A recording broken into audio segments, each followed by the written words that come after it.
We cannot allow the natural passions and prejudices of other peoples to lead our country to destruction.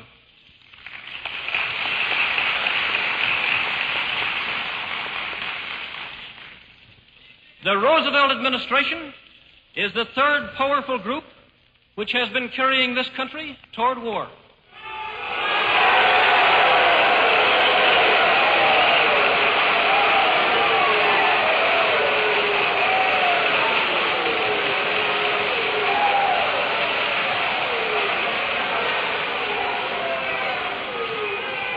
Its members have used the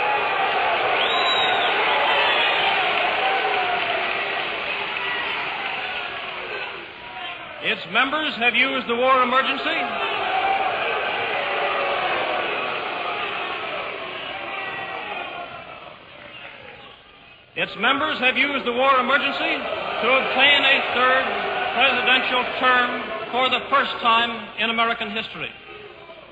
They have used the war to add unlimited billions to a debt which was already the highest we have ever known. And they have used the war to justify the restriction of congressional power and the assumption of dictatorial procedures on the part of the President and his appointees.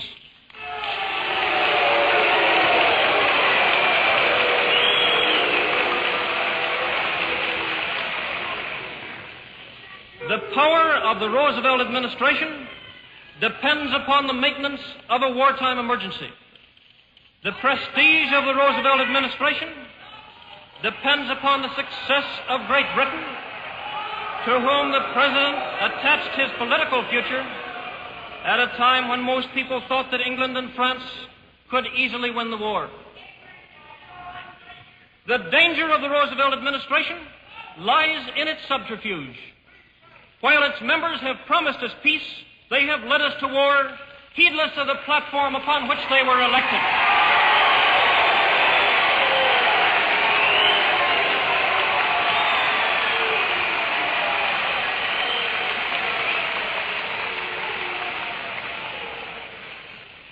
In selecting these three groups as the major agitators for war, I have included only those whose support is essential to the war party.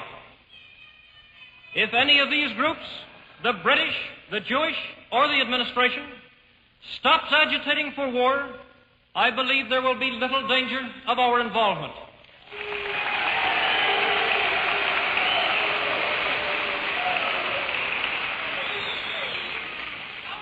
I do not believe that any two of them are powerful enough to carry this country to war without the support of the third.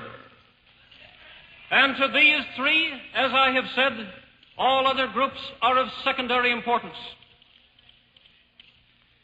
When hostilities commenced in Europe in 1939, it was realized by these groups that the American people had no intention of entering the war.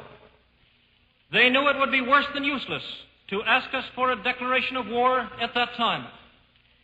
But they believed that this country could be enticed into the war in very much the same way that it was enticed into the last one.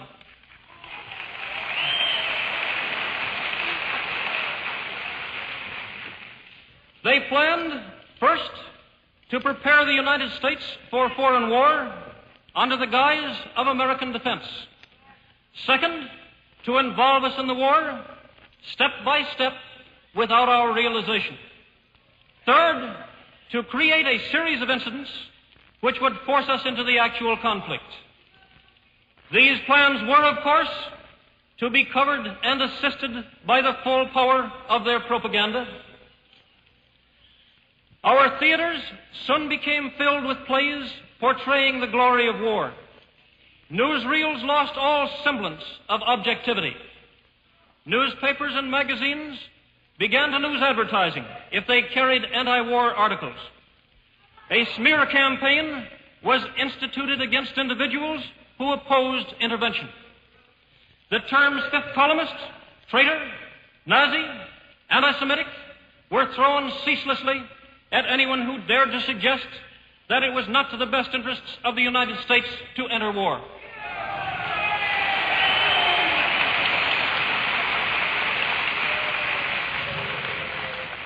Men lost their jobs if they were frankly anti-war. Many others dared no longer speak. Before long, lecture halls that were open to advocates of war were closed to speakers who opposed it. A fear campaign was inaugurated.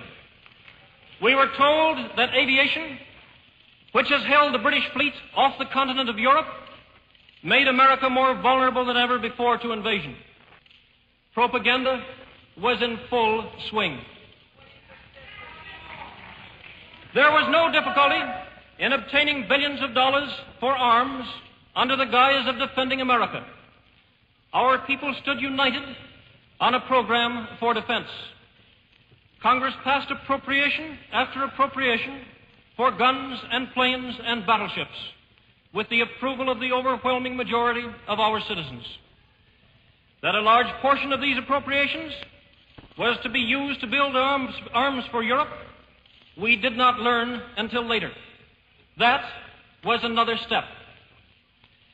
To use a specific example, in 1939, we were told that we should increase our Air Corps to a total of 5,000 planes. Congress passed the necessary legislation. A few months later, the administration told us that the United States should have at least 50,000 planes for our national safety. But almost as fast as fighting planes were turned out from our factories, they were sent abroad, although our own Air Corps was in the utmost need of new equipment. So that today, 2 years after the start of war, the American Army has only a few hundred thoroughly modern bombers and fighters. Less, in fact, than Germany is able to produce in a single month. Ever since its inception, our arms program has been laid out for the purpose of carrying on the war in Europe far more than for the purpose of building an adequate defense for America.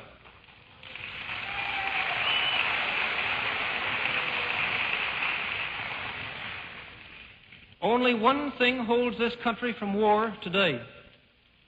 That is the rising opposition of the American people. Our system of democracy.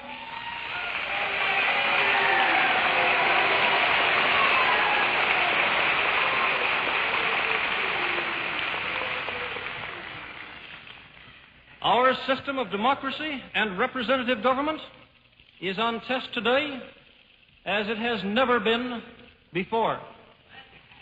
We are on the verge of a war in which the only victor would be chaos and prostration.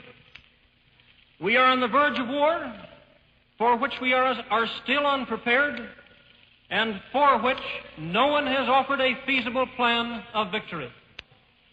A war which cannot be won without sending our soldiers across an ocean to fight and to force a landing on a hostile coast against armies stronger than our own.